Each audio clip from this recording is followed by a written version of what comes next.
Hello everyone, मैं राघव आप लोगों का अपने यूट्यूब चैनल डिस्कवरी कोचिंग में बहुत बहुत स्वागत करता हूं। आज की क्लास में हम रसायन विज्ञान में कार्बनिक रसायन के अंतर्गत हम आईपीएसी नामकरण का अध्ययन करेंगे, जिसमें हम कार्बनिक यौगिकों का नामकरण आईपीएसी द्वारा करना सीखेंगे। ये आईपीएसी स्टेट बोर्ड और नीट के पर्पज से बहुत इम्पोर्टेंट है। तो आइए स्टार्ट करते हैं कार्बनिक यौगिकों का आईपीएसी नामकरण। तो सबसे पहले आईपीएसी, इसका फुल फॉर्म देख लेते हैं। International union of pure and applied chemistry इसका फुल फॉर्म होता है। किसी भी यौगिक का नामकरण करने के लिए हम दो चीजें ध्यान देंगे। सबसे पहले नियम, यानी कार्बनिक यौगिकों का आईपीएसी नामकरण के अंतर्गत सबसे पहले हम क्या देखेंगे? नियम। और दूसरा सूत्र। नियम पे फोकस करें तो हम दो नियम लेंगे। सबसे पहला नियम है सबसे लंबी कार्बन श्रृंखला ढूंढना। कार्बन श्रृंखला ढूंढना जिसे हम जनक श्रृंखला कहते हैं। जिसे जनक श्रृंखला कहते हैं। दूसरा होता है नंबरिंग करना। नंबरिंग करना यानी जनक श्रृंखला हम ढूंढ के उसका नंबरिंग किधर से करना है उसके बारे में हम देखेंगे।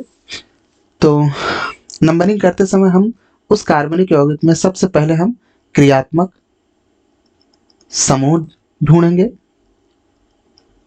उसके बाद ये चेक करेंगे कि यहाँ क्रियात्मक समूह एक ही है कि दो या दो से अधिक है। अगर एक क्रियात्मक समूह है तो उस क्रियात्मक समूह को हम द्वितीयक अनुलग्न के रूप में हम लिखते हैं। अगर दो या दो से अधिक क्रियात्मक समूह होता है तो वहां हम ये देखेंगे क्या दोनों क्रियात्मक समूह सेम है या डिफरेंट है। अगर दोनों क्रियात्मक समूह सेम होता है तो तब भी उसे हम द्वितीयक अनुलग्न के रूप में भी ही लिखते हैं। लेकिन उसके पहले अगर दो क्रियात्मक समूह रहता है सेम सेम तो हम डाई लगा देते हैं। अगर तीन रहता है तो हाँ हम ट्राई लगा देते हैं। चार रहता है तो टेट्रा पेंटा ऐसे ऐसे करके हम लगा देते हैं। अगर डिफरेंट क्रियात्मक समूह रहता है तो यहाँ हम ये देखते हैं कि एक क्रियात्मक समूह डिफरेंट मीन्स अगर क्रियात्मक समूह भिन्न भिन्न होता है तो एक क्रियात्मक समूह मुख्य होगा, जिसे हम बड़ा क्रियात्मक समूह कहेंगे। दूसरा छोटा क्रियात्मक समूह होता है। तो जो बड़ा क्रियात्मक समूह होता है इसे हम द्वितीयक अनुलग्न के रूप में लिखते हैं, और जो छोटा क्रियात्मक समूह होता है उसे हम द्वितीयक पूर्वलग्न के रूप में लिखते हैं। तो क्रियात्मक समूह, अगर उस यौगिक में क्रियात्मक समूह ना रहे तो हम देखते हैं कि उसमें बहु आबंध है कि नहीं है। इसके पहले आप लोगों को ये बताना चाहते हैं कुछ क्रियात्मक समूह ऐसे होते हैं जिनमें कार्बन होते हैं। तो यहाँ हम क्रियात्मक समूह को दो कैटेगरी में बांट सकते हैं। फंक्शनल ग्रुप को दो कैटेगरी में बांट सकते हैं। एक कार्बन युक्त क्रियात्मक समूह, दूसरे में कार्बन नहीं पाया जाता। जो कार्बन युक्त क्रियात्मक समूह होते हैं जैसे एल्डिहाइड समूह, कार्बोक्सिलिक समूह, कीटोन हो गया, नाइट्राइल हो गया। तो ये सब ऐसे फंक्शनल ग्रुप होते हैं जिनमें कार्बन पाए जाते हैं। तथा जैसे देख लेते हैं OH, NH2 हो गया। ये सब ऐसे क्रियात्मक समूह हैं जिसमें कार्बन नहीं आते। तो कभी कभी हम ये देखते हैं कि जो सबसे लंबी कार्बन श्रृंखला होती है उसमें क्रियात्मक समूह का ही कार्बन काउंट नहीं होता। जैसे मान के चलिए जैसे मान के चलिए हम बेंजीन ही ले लेते हैं। बेंजीन पे एल्डिहाइड का समूह लगा है तो सबसे लंबी कार्बन श्रृंखला ये हो जाएगी तो यहाँ ये कार्बन काउंट नहीं हुआ है, तो इसका हम अलग से लिखेंगे कार्बल्डिहाइड। क्या लिखते हैं? कार्बल्डिहाइड। इसी तरह जब COOH का रहता है तो इसका हम अलग से लिखते हैं कार्बोक्सिलिक एसिड। और जब जब जैसे नाइट्राइल का हुआ तो इसे हम कार्बोनाइट्राइल लिखते हैं, कार्बोनाइट्राइल। तो इस प्रकार क्रियात्मक समूह का हम देखते हैं। इसके बाद बहुआबंध पे देखते हैं। बहुआबंध मीन्स डबल बॉन्ड या ट्रिपल बॉन्ड। डबल बॉन्ड आए तो इन लिखते हैं और ट्रिपल बॉन्ड आए तो आइन लिखते हैं। कहाँ? प्राथमिक अनुलग्न में। लेकिन कभी कभी कंडीशन क्या हो जाती है, डबल और ट्रिपल बॉन्ड दोनों साथ साथ है। या हम इसके पहले एक कंडीशन देख लेते हैं कि ये दोनों जब 2 या 2 से अधिक आए, जैसे डबल बॉन्ड 2 या 2 से अधिक आए, ट्रिपल बॉन्ड 2 या 2 से अधिक आए, तब हम इन का डाई इन या ट्राई इन या टेट्रा इन इस तरह करके हम लिख सकते हैं। आइन का डाई आइन, ट्राई आइन, टेट्राइन इस तरह करके लिख सकते हैं।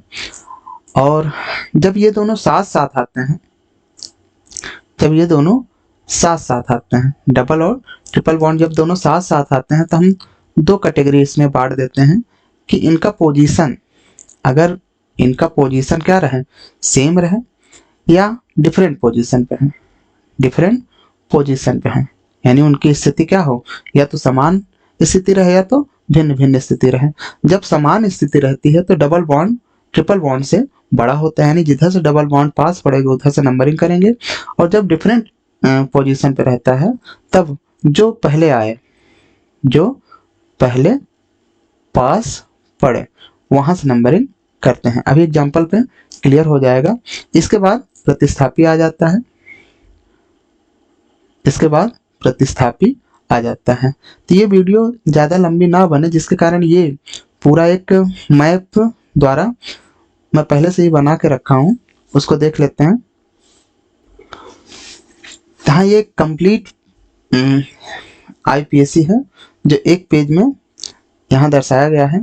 ये पूरा आप लोग दिमाग में एकदम रटा होना चाहिए कि जैसे IPSC लिखते समय हमको 2 चीज़ें ध्यान देनी है। पहला क्या है, नियम, और दूसरा क्या है, सूत्र। पहला नियम, दूसरा सूत्र। तो नियम कितने हैं? 2 नियम है। पहला नियम सबसे लंबी कार्बन श्रृंखला ढूंढना, और दूसरा नियम क्या है, नंबरिंग करना। नंबरिंग करते समय सबसे पहले हम क्या देखते हैं, क्रियात्मक समूह देखते हैं। अगर क्रियात्मक समूह 1 आता है तो उसे हम द्वितीयक अनुलग्न के रूप में लिखते हैं। अगर 2 या 2 से अधिक आता है तो उसमें हम ये देख लेते हैं क्या क्रियात्मक समूह दोनों सेम है या डिफरेंट है। अगर सेम रहता है 2 रहता है डाई लगा देते हैं, 3 रहता है ट्राई लगा देते हैं, 4 रहता है तो टेट्रा लगा देते हैं। उसके बाद इसे हम कहाँ लिखते हैं, द्वितीयक अनुलग्न के रूप में लिखते हैं। अगर भिन्न क्रियात्मक समूह रहता है तो उसमें हम एक देख लेते हैं, एक बड़ा क्रियात्मक समूह होता है, एक छोटा क्रियात्मक समूह होता है। जो बड़ा क्रियात्मक समूह होता है उसे हम द्वितीयक अनुलग्न के ही रूप में लिखते हैं, लेकिन जो छोटा क्रियात्मक समूह होता है उसे हम द्वितीयक पूर्वलग्न के रूप में लिखते हैं, जैसा कि यहाँ सूत्र में दिखाया गया है। इसके बाद अभी जैसा कि बताया गया कि कुछ ऐसे क्रियात्मक समूह होते हैं जिनमें कार्बन होता है। ये कार्बन कभी कभी सबसे लंबी कार्बन श्रृंखला में ये कार्बन काउंट नहीं होते हैं, तो उनको हम अलग से, यानी सारा का सारा सूत्र जिस तरह दिखाया गया है सारा हम इसी तरह लिखेंगे, लेकिन लास्ट में इसके लिए हम अलग से, जैसे CHO है तो इसका कार्बल्डिहाइड लिख देंगे, COOH है तो इसका कार्बोक्सिलिक एसिड लिख देंगे, और CN है तो इसका कार्बोनाइट्राइल लिख देते हैं। तो ये क्रियात्मक समूह को यहाँ सबसे बड़ा माना गया है। अगर कार्बनिक यौगिक में क्रियात्मक समूह दिख जाए तो हमको ना तो डबल बॉन्ड देखने की जरूरत है ना तो ट्रिपल बॉन्ड देखने की जरूरत है। क्रियात्मक समूह जिधर से पास पड़ेगा उधर से नंबरिंग हम करते हैं। यहाँ एक ये मार्क जो लगा है, यहाँ ये दर्शाया गया है सबसे लंबी कार्बन श्रृंखला जो हम ढूंढते हैं उसमें ये सारी चीजें जरूर होनी चाहिए। कभी कभी क्या होता है, सबसे लंबी कार्बन श्रृंखला हम ढूंढते चले जाते हैं, लेकिन सबसे लंबी कार्बन श्रृंखला हम ढूंढते चले जाते हैं लेकिन उसमें क्रियात्मक समूह छूट जाता है, या डबल बॉन्ड छूट जाता है, या ट्रिपल बॉन्ड छूट जाता है। तो सबसे लंबी कार्बन श्रृंखला वही होगी जिसमें ये सारी चीजें पाई जाती हैं। तो आगे देख लेते हैं, अगर यौगिक में क्रियात्मक समूह ना रहे तो इसमें हम ये ढूंढते हैं क्या इसमें डबल या ट्रिपल बॉन्ड है। अगर डबल बॉन्ड रहता है तो इसे इन लिखते हैं, कहाँ लिखते हैं, प्राथमिक अनलग्न के रूप में इन लिखते हैं, इसका आयन लिखते हैं। लेकिन जब ये डबल बॉन्ड या ट्रिपल बॉन्ड ये दो या दो से अधिक आ जाता है, डबल बॉन्ड दो या दो से अधिक आ जाए या ट्रिपल बॉन्ड दो या दो से अधिक आ जाए, तब हम एल्क क्या होता है आगे सूत्र में हम देखेंगे। एल्क किसे कहते हैं, मूल शब्द को कहते हैं। मूल शब्द किसे कहते हैं, कार्बन की संख्या को हम एल्क कहते हैं। तो उस एल्क में हम क्या लगा देंगे, ए लगा देंगे। एल्क में क्या लगा देंगे, ए।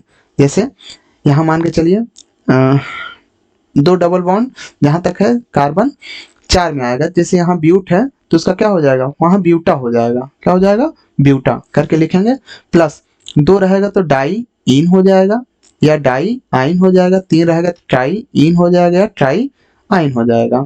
यहाँ फोकस करना है कि एल्क में ए लगा देंगे। जैसे ब्यूट हो गया तो ब्यूटा हो गया, पेंट हो गया तो पेंटा हो गया, हेक्स हो गया तो हेक्सा हो गया। लेकिन अगर डबल और ट्रिपल बॉन्ड ये दोनों साथ साथ आते हैं तो हम उसकी पोजीशन चेक करते हैं, क्या उसकी पोजीशन सेम है। अगर पोजीशन सेम है तो डबल बॉन्ड ट्रिपल बॉन्ड से बड़ा हो जाएगा, यानी डबल बॉन्ड जिधर से पास पड़ता है उधर से हम नंबरिंग करते हैं। लेकिन अगर भिन्न भिन्न उसकी स्थिति कैसी है, भिन्न भिन्न है, तो हम ये देखेंगे जो पहले आया है हम उसकी नंबरिंग, यानी जैसे ट्रिपल बॉन्ड पहले आ गया, ट्रिपल बॉन्ड पहले स्थान पे है, और दूसरी तरफ से देखते हैं कि डबल बॉन्ड दूसरे स्थान पे, पहले कौन आ रहा है, ट्रिपल बॉन्ड आ रहा है, तो ट्रिपल बॉन्ड से हम नंबरिंग चालू कर देते हैं। तो ये बहु आबंध का कुछ नियम हुआ। तो हम पहले कुछ इन नियमों का एग्जाम्पल देख लेते हैं। जैसे क्रियात्मक समूह का हुआ, अगर क्रियात्मक समूह एक रहता है, जैसे मान के चलिए कार्बन की श्रृंखला है और कार्बन श्रृंखला यहाँ OH लगा है, तो अभी हम क्या देखें कि अगर ऐसा कार्बनिक यौगिक जिसमें क्रियात्मक समूह है तो हम क्रियात्मक समूह को फोकस करेंगे। क्रियात्मक समूह जिधर से पास पड़ता है उधर से हम नंबरिंग चालू कर देते हैं। अगर इधर से देखते हैं तो इधर 1 2 दूसरे स्थान पे आता है, इधर से 1 2 3 4 यानी चौथे स्थान पे आता है। तो हम किधर से नंबरिंग करेंगे, इधर से, जिधर से क्रियात्मक समूह पास पड़ता है, 3 4 5 हो जाता है। ठीक है। दूसरा नियम क्या है, अगर क्रियात्मक समूह 2 या 2 से अधिक आता है, जैसे मान के चलिए ये हमारे सामने एक कार्बनिक यौगिक है, एक OH यहाँ लगा है, दूसरा OH यहाँ लगा है, तो यहाँ देखिए क्रियात्मक समूह 2 या 2 से अधिक है, वो भी कैसा है, सेम सेम है, वो भी कैसा है, सेम सेम है। तो यहाँ हम ये देखते हैं जिधर से क्रियात्मक समूह पास पड़ता है, तो यहाँ देखते हैं ये वाला क्रियात्मक समूह दूसरे स्थान पे आएगा। अगर इधर चलते हैं तो 1 2 3 ये तीसरे स्थान पे आता है, तो दूसरा यानी कम वाला कौन सा है, ये पास ये पड़ेगा, तो इधर से नंबरिंग करेंगे 1 2 3 4 5 6, तो इधर से नंबरिंग होगी। ठीक है। और तीसरा क्या हुआ, जब 2 या 2 से अधिक क्रियात्मक समूह आए और दोनों कैसे हो, भिन्न हो। जैसे मान के चलिए एक हम कार्बनिक यौगिक लेते हैं, जैसे ये हुआ, इधर हम दूसरा क्रियात्मक समूह लगा देते हैं एक, और इधर हम लगा देते हैं OH। तो यहाँ 2 क्रियात्मक समूह है, एक OH है, दूसरा COOH है, 2 क्रियात्मक समूह। इन दोनों क्रियात्मक समूह में बड़ा क्रियात्मक समूह कौन सा होगा, COOH होगा। इसका प्रायोरिटी ऑर्डर अभी हम बताएंगे। तो नंबरिंग किधर से होगी, इधर से होगी, जिधर से ये पास पड़ेगा, 1 2 3 4 5। इसके बाद हम देखते हैं ऐसे कार्बनिक यौगिक जिसमें क्रियात्मक समूह ना हो, तो उसमें हम क्या देखेंगे कि उसमें डबल बॉन्ड या ट्रिपल बॉन्ड है। अगर डबल बॉन्ड है तो जिधर डबल बॉन्ड पास पड़ेगा उधर से हम नंबरिंग चालू कर देंगे। अगर ट्रिपल बॉन्ड है तो जिधर से ट्रिपल बॉन्ड पास पड़ेगा उधर से नंबरिंग चालू कर देते हैं। लेकिन जब डबल या ट्रिपल बॉन्ड 2 या 2 से अधिक आए, जैसे यहाँ पे डबल बॉन्ड 2 है, तो इसमें किधर से नंबरिंग करेंगे, जिधर से डबल बॉन्ड पास पड़ेगा उधर से हम नंबरिंग करेंगे। और इसका नाम लिखते समय उसके एल्क में हम ए जोड़ के लिखेंगे। तो आगे देखते हैं जब इसका नामकरण करेंगे तो इसका अभी केवल हम नंबरिंग करना देखते हैं, नंबरिंग कैसे करेंगे हम। तो नेक्स्ट आता है जब डबल और ट्रिपल बॉन्ड साथ साथ आता है, जब डबल बॉन्ड और ट्रिपल बॉन्ड साथ साथ है और दोनों का पोजीशन सेम रहे, दोनों पोजीशन सेम मीन्स जैसे इधर से डबल बॉन्ड पहले स्थान पे है और इधर से ट्रिपल बॉन्ड पहले स्थान पे है, तो दोनों पोजीशन सेम है, तो वहाँ डबल बॉन्ड बड़ा हो जाता है ट्रिपल बॉन्ड से, मीन्स नंबरिंग किधर से होगी, इधर से होगी 1 2 3 4, इधर से नंबरिंग होनी है। लेकिन ऐसी कंडीशन जिसमें दोनों डिफरेंट पोजीशन पे रहते हैं, जैसे यहाँ पे पहले पोजीशन में हम ट्रिपल बॉन्ड कर देते हैं, उसके बाद दूसरे पोजीशन पे हम डबल बॉन्ड कर देते हैं, तो दोनों की पोजीशन क्या हो गई, डिफरेंट हो गई। तो यहाँ देखिए पहले पोजीशन पे ट्रिपल बॉन्ड है, तो यहाँ क्या लिखा है, जो पहले पास पड़े, यानी जो पहले आए, मीन्स ट्रिपल बॉन्ड यहाँ से पास पड़ेगा, क्योंकि डबल बॉन्ड दूसरे स्थान पे है, तो नंबरिंग हम किधर से करेंगे, इधर से 1 2 3 4 5। तो इसके बाद आगे देख लेते हैं नियम क्या है। तो अब हम देखते हैं ऐसे कार्बनिक यौगिक जिनमें न तो क्रियात्मक समूह हो न तो बहु आबंध हो, तो उसमें हम प्रतिस्थापी को फोकस करते हैं कि प्रतिस्थापी किधर से पास पड़ रहा है।